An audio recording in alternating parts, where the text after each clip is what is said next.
Hello, this is Amit. आज हम class 6 की हिस्ट्री पढ़ने जा रहे हैं। चैप्टर कौन सा था? वन। वन का भाग 2 है। ठीक है, भाग 1 हमने पढ़ लिया है। चैप्टर का नाम क्या है? क्या, कब, कहाँ और कैसे। ठीक है, ये चैप्टर का नाम है। तो चैप्टर का शुरुआत होता है इस तरह से कि एक लड़की है जिसका नाम है रशीदा। वो एक दिन क्या है, अखबार पढ़ रही थी। उसके घर अखबार आया था तो वो अखबार पढ़ रही थी।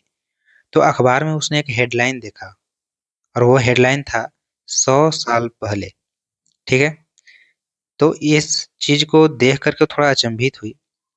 कोई कैसे पता लगा सकता है कि 100 साल पहले क्या हुआ था या इतने साल पहले क्या हुआ था? यहाँ से आपके चैप्टर का शुरुआत होता है। ठीक है, देखो, पहला हेडलाइन क्या आता है हमारा बुक में? हेडिंग। पहला हेडिंग है कि कैसे पता लगाएं। क्या कैसे पता लगाएं? कि कल क्या हुआ था। मतलब आपसे ये पूछा जाए कि कल क्या हुआ था, तो आप कैसे पता लगाओगे? तो उसके लिए आप रेडियो सुन सकते हो, उसके लिए आप टेलीविजन देख सकते हो, टीवी देख सकते हो, उसके लिए आप अखबार या न्यूज़पेपर पढ़ सकते हो। ठीक है, इससे आप पता लगा लोगे कि कल क्या हुआ था। या आजकल आज हमारे पास कई तरह के सोशल मीडिया जैसे फेसबुक है, ट्विटर है, अन्य चीज़ें, कई चीज़ें होती हैं जहाँ से हम अपनी जानकारी जुटा लेते हैं कि कल क्या हुआ था। मान लो कहीं बाढ़ आया हो और आपसे पूछा जाए कि कल बाढ़ कहाँ आया था, तो आप क्या करो, अखबार देखोगे निकाल के, या रेडियो वगैरह पर देख लो, या यूट्यूब में आप देख लोगे। ठीक है, उससे आपको पता चल जाएगा कहाँ बाढ़ आया है। ठीक है, लेकिन जब आपसे ये पूछा जाए कि पिछले साल क्या हुआ था, तब आप कैसे पता लगाओगे? तो दो तरीके हैं। एक तो है कि आप स्वयं जान जाओगे। कैसे? आपने खुद देखा था, आपको ही याद है, आपको ही याद है कि पिछले साल क्या हुआ था। या किसी अन्य व्यक्ति से आप पूछ लोगे जिसको याद हो। जैसे आपसे मैं पूछूं कि 2020 में क्या हुआ था, आप आसानी से बता पाओगे कि कोरोना महामारी का समय था। ठीक है, इस समय हम लोग किस तरह से मास्क वगैरह लगा कर रहना पड़ता था, हमें घर से निकलना नहीं पड़ता था, हमें निकलने नहीं दिया जाता था हमें। ठीक है, लेकिन असली प्रश्न यहाँ है, असली बात यहाँ है। बात यह है कि जब हमें ये पता करना हो कि बहुत पहले क्या हुआ था, आप 1 साल 2 साल या कल क्या हुआ था ये तो पता कर लिए, लेकिन बहुत साल पहले क्या हुआ था ये जानना हो तो आप कैसे जानोगे? बहुत साल मतलब मान लो कि 1000 साल पीछे की बात पूछ रहा हो, 10,000 साल पहले की बात पूछ रहा हो, 3,000 साल पहले की बात पूछ रहा हो, तब आप कैसे बताओगे कि क्या हुआ था? उस समय के इंसान भी जिंदा नहीं है जिससे आप पूछ लोगे। तब यहाँ पर आ जाता है, इसका आंसर है कि बहुत पहले क्या हुआ था इसकी जानकारी हम कहाँ से ले सकते हैं? स्रोतों के माध्यम से। कैसे? स्रोतों के माध्यम से। आखिर ये स्रोत होता क्या है, कितने प्रकार के होता है, कैसे इनसे जानकारियाँ जुटाई जाती है, बहुत पहले क्या हुआ था इस बारे में, इसके लिए एक नया हेडिंग आएगा। और वो हेडिंग है हमारा अतीत के बारे में कैसे जाने। ठीक है, तो ये अभी नहीं पढ़ेंगे, थोड़ा देर के बाद पढ़ेंगे, या हो सकता है अगले क्लास में पढ़ें कि अतीत के बारे में कैसे जाने। ये हेडिंग आपके बुक में ही दिया हुआ है। चलिए, अतीत के बारे में कैसे जाने। अतीत का मतलब समझो, अतीत का मतलब होता है पास्ट, मतलब बीता हुआ समय। तो बीते हुए समय के बारे में कैसे जाने, इसको बाद में पढ़ेंगे। उससे पहले पढ़ते हैं कि अतीत के बारे में हम क्या जान सकते हैं। ठीक है, अतीत के बारे में कैसे जान सकते हैं वो तो है, लेकिन क्या जान सकते हैं अतीत के बारे में, इसको हम पहले पढ़ेंगे। यानी बीते हुए समय में क्या क्या चीजें थी, कैसे क्या होती थी, उन चीजों को कैसे जानेंगे। आप बहुत कुछ जान सकते हो बीते हुए समय के बारे में। जैसे कि आप जान सकते हो कि उस समय के लोग जो है क्या खाते थे। ठीक है, कि मांस मछली खाया करते थे, या फल फूल जड़ वगैरह खाया करते थे, अनाज खाया करते थे, जौ, गेहूं, ये सब, या क्या खाया करते थे। आप ये भी पता लगा सकते हो कि कैसे कपड़े पहना करते थे वो लोग। मतलब सूती वस्त्र पहना करते थे या चमड़े का वस्त्र पहना करते थे। इन सब जानकारी आप ले सकते हो। चमड़े के वस्त्र जैसे मान लो कि किसी जानवर को उन लोगों ने वध किया या उनको शिकार किया तो उसका चमड़ा को निकाल करके, ऊपर से खाल को निकाल करके और ओढ़ लिया खुद सुखा करके उसको। क्यों? ताकि ठंडी से बच सके। तो ये हम पता कर सकते हैं कि उस समय के लोग किस तरह के कपड़े पहना करते थे, किस तरह के घरों में रहा करते थे। आज के समय में तो बहुत तरह-तरह के हम लोग घर बना लेते हैं, लेकिन उस समय के लोग किस तरह के घरों में रहा करते थे, झोपड़ी में रहा करते थे या ज़मीन के अंदर घर बना कर रहा करते थे, जिसको गर्तावास कहा जाता है, या पक्की ईंटों के मकान बनाया करते थे या कच्ची ईंटों से मकान बनाया करते थे, ठीक है? पत्थर के महल बनाया करते थे या क्या करते थे, या गुफाओं में रहते थे। इन सब जानकारी हम पास्ट पास्ट के बारे में ले सकते हैं। और पास्ट के बारे में हम क्या जान सकते हैं? अतीत के बारे में और हम क्या जान सकते हैं? हम इन सब के जीवन शैली के बारे में जान सकते हैं। इनकी जीवन कैसी थी, इनके जीवन के बारे में हम समझ सकते हैं। कौन लोग हैं ये? ये है आखेटक यानी शिकारी, पशुपालक, पशुओं का पालन करने वाला, कृषक, खेती करने वाला, शासक जो शासन व्यवस्था चलाता है, व्यापारी जो वस्तुओं का बेचता फायदा कमाता है, ठीक है? पुरोहित, शिल्पकार हो गया जो तरह-तरह की वस्तुएं बनाता है, ठीक है? कलाकारों को, संगीतकारों को, वैज्ञानिकों को, इन सब के जीवन के बारे में हम जान सकते हैं। तो आखिर इन सब के जीवन के बारे में हम क्या जान सकते हैं? चलो देखते हैं कुछ एग्जाम्पल लेकर के, एक दो। जैसे मान लो आपसे कहा जाए कि आखेटकों के जीवन के बारे में आप क्या जान सकते हो? आखेटक मतलब शिकारी, ठीक है? शिकारियों के बारे में आप क्या जान सकते हो? आप जान सकते हो कि ये शिकारी जो थे वो किन जानवरों का शिकार करते थे। जैसे हिरन का शिकार करते थे, सुअर का शिकार करते थे, या किन जानवरों का शिकार करते थे, ठीक है? फिर किस आखिर जब शिकार किया करते थे ये लोग, तो किस तरह के हथियार का यूज करते थे? जैसे कि तीर, भाले, कुल्हाड़ी, ठीक है? इनके जो हथियार होते थे, इन शिकारियों के जो हथियार होते थे, वो धातु के बने होते थे, पत्थर के बने होते थे या हड्डियों के बने होते थे। ये सब भी पता लगा सकते हैं, ठीक है? चलो अब जानते हैं पशुपालकों के जीवन के बारे में। पशुपालकों के जीवन के बारे में क्या-क्या जान सकते हैं? पशुपालकों के जीवन के बारे में हम जान सकते हैं कि वे लोग कौन से जानवर को पहले उन्होंने पालतू बनाया, ठीक है? जैसे कि कुत्ता को उन्होंने पहले पालतू बनाया था। उससे उनको क्या फ़ायदे हुए होंगे? इसको भी आगे हम पढ़ेंगे। आगे के चैप्टर जो है, ये समझ लो कि एक तरह की इंट्रोडक्शन है, पहला चैप्टर। आगे के चैप्टर में हम बहुत विस्तार से पढ़ने वाले हैं। जैसे मान लो कि कुत्ता इन्होंने पालतू बना लिया, ठीक है? हिरन को इनको शिकार करना है हिरन का, ठीक है? तो क्या करा कुत्ता को उसको पीछे लगा दिया उस जानवर के पीछे।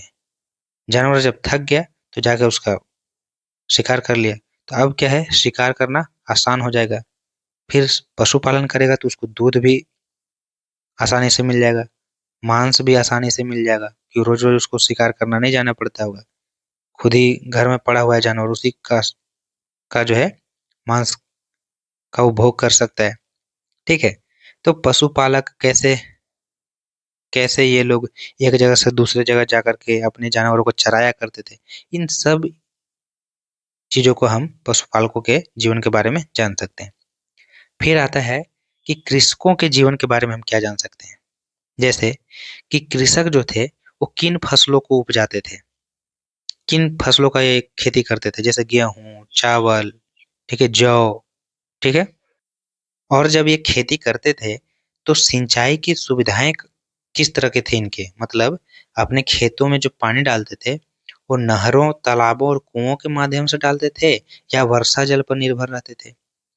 यानी कि कृत्रिम सिंचाई की सुविधा विकसित इन्होंने कर लिया था या वर्षा जल पर ही निर्भर थे? आज हम लोग वर्षा जल पर बहुत ज़्यादा निर्भर हैं।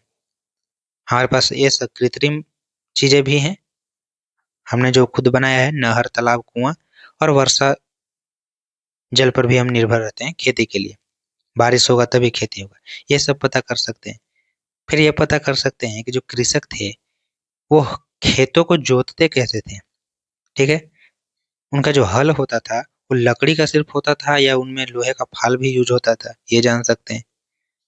फिर व्यापारियों के जीवन के बारे में जानना है, तो व्यापारियों के जीवन के बारे में कई तरह की चीज़ें जान सकते हैं, जैसे ये लोग किन वस्तुओं का व्यापार करते थे? जैसे मसालों का व्यापार करते थे, अ, वस्त्र, कपड़ों का व्यापार करते थे, ठीक है? कई तरह के ये लोग व्यापार करते थे। इनके बारे में ये भी पता लगा सकते हैं कि ये अपने ही देश में सिर्फ व्यापार करते थे या दूसरे देशों में भी व्यापार करते थे जाकर। ठीक है। ये भी पता लगा सकते हैं हम व्यापारियों के बारे में कि ये लोग वस्तु विनिमय प्रणाली के माध्यम से व्यापार करते थे या मुद्रा का प्रचलन था उस समय। जैसे अभी आपको लेन देन करना हो तो क्या करोगे? जाओगे दुकान पर, उसको 100 रुपए दे करके आटा चावल जो खरीदना होगा खरीद लोगे। लेकिन उस समय के जो व्यापारी थे उनके पास मुद्रा था या नहीं, मुद्रा का प्रचलन था या नहीं, या वस्तु विनिमय प्रणाली से ही काम चलाते थे। वस्तु विनिमय प्रणाली का मतलब हो गया कि वस्तु के बदले वस्तु। मतलब आपके पास मान लो गेहूं है और एक के पास चावल है, आपको चावल चाहिए और उसको गेहूं चाहिए, तो अदला बदली कर लिए। ठीक है। कोई वस्तु खरीदना है तो उसके बदले में वस्तु देना होगा। और अभी क्या करते हैं हम लोग मुद्रा के प्रचलन में, क्या करते हैं कि कोई वस्तु खरीदना है तो उसके बदले में हम क्या देते हैं? पैसे देते हैं। ठीक है, रुपए देते हैं।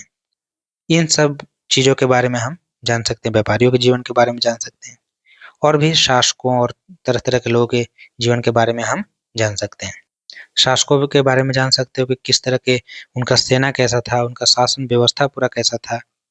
ठीक है, किले उन्होंने बनवाए थे या नहीं, ये सब जान सकते हैं। कौन कौन सी लड़ाइयाँ लड़ी उन लोगों ने। फिर हम शिल्पकारों की जीवन शैली के बारे में भी जान सकते हैं। शिल्पकार कौन होता है? जो वो व्यक्ति होता है जो क्या है कि लकड़ी हो गया, धातु हो गया, पत्थर हो गया, मिट्टी हो गया, इन सबसे सुंदर सुंदर वस्तुएं बनाता है, मूर्तियां बनाता है, उपयोगी सामग्री बनाता है। जैसे मिट्टी से घड़ा बनाते हैं कुम्हार लोग, तो क्या है, वो शिल्पकार हैं। कोई मूर्ति बनाते हैं लकड़ियों के या धातुओं के, बहुत बेहतरीन, वो सब शिल्पकार लोग करते हैं। ठीक है। मंदिरों और इमारतों पर कई बार देख के बहुत सुंदर नक्काशी किया हुआ रहता है, तो नक्काशी करने का काम करते हैं ये लोग, शिल्पकार लोग। ठीक है। तो जो व्यक्ति किसी कला, मूर्तिकला या हस्तकला या कारीगरी में क्या है, दक्ष है, मतलब उस फील्ड का मास्टर है, मतलब वो समझ लो क्या है, तो वो शिल्पकार है। तो शिल्पकार में देखो, शिल्प जो है ना, ये संस्कृत का शब्द है। ठीक है। इसका मतलब होता है कला, कारीगरी या हस्तकला। ठीक है। और कार का मतलब हो गया करने वाला। ठीक है। यानी कारीगरी करने वाला, हस्तकला करने वाला जो व्यक्ति है वही शिल्पकार है। तो इनके जीवन के भी बारे में जान सकते हैं कि किस तरह के ये सामग्रियों का निर्माण करते थे, इनकी कला कैसी थी। ठीक है। बहुत कुछ इनके बारे में जान सकते हैं। इतना ही नहीं, और हम ये जान सकते हैं कि उस समय के जो बच्चे रहा करते थे वो किस तरह के खेल खेला करते थे। आज तो आप पबजी और क्या क्या तरह तरह के खेलते हो। ठीक है। उस समय के बच्चे किस तरह के खेल खेला करते थे, कौन सी वो लोग कहानियां सुना करते थे, किस तरह के नाटक देखा करते थे। ठीक है। किस तरह के गीत गाया करते थे, ये सब हम जान सकते हैं अतीत के बारे में। ठीक है। तो आखिर इन सब बातों को जैसे हमने पढ़ा कि इन सब के जीवन के बारे में जानना है ना, इन सब के जीवन के बारे में हम जानते हैं अतीत में। ठीक है। लेकिन इन बातों को जानते कैसे हैं, तो उसके लिए हेडिंग हमें पढ़ना है कि अतीत के बारे में कैसे जाने, यानी पास्ट के बारे में, बीते हुए समय के बारे में हम कैसे जाने। तो हम जानेंगे स्रोतों के माध्यम से। स्रोतों के माध्यम से हम जानेंगे कि पास्ट में चीजें क्या थी, कैसे थी। ठीक है, कि इन लोगों की जीवन शैली कैसी थी। ठीक है। तो स्रोत यहाँ पर आपको मिलेगा, तीन चार प्रकार के स्रोत मिलेगा। पहला स्रोत मिलेगा आपको पांडुलिपि। ठीक है। दूसरा अभिलेख, और तीसरा पुरातत्व या पुरावस्तु। ठीक है। इन तीनों के माध्यम से हम समझेंगे कि अतीत के बारे में हम कैसे जानते हैं। ठीक है। तो आज यहाँ तक ही। यदि आपको क्लास अच्छा लगा तो लाइक कर दो, सब्सक्राइब कर दो और शेयर कर दो। और मैं ये जो पीडीएफ मैंने बनाए हैं ये आपको प्रोवाइड करा दूंगा, आप नोट्स नहीं बनाओगे। ठीक है। आप डाउनलोड कर लोगे एनसीईआरटी का बुक, और मेरे लेक्चर और मेरे नोट्स के सहारा लेके पढ़ोगे। ठीक है। ये सब चीजें लिखा हुआ है आपके नोट्स में खुद, ये मैं आपको दे दूंगा।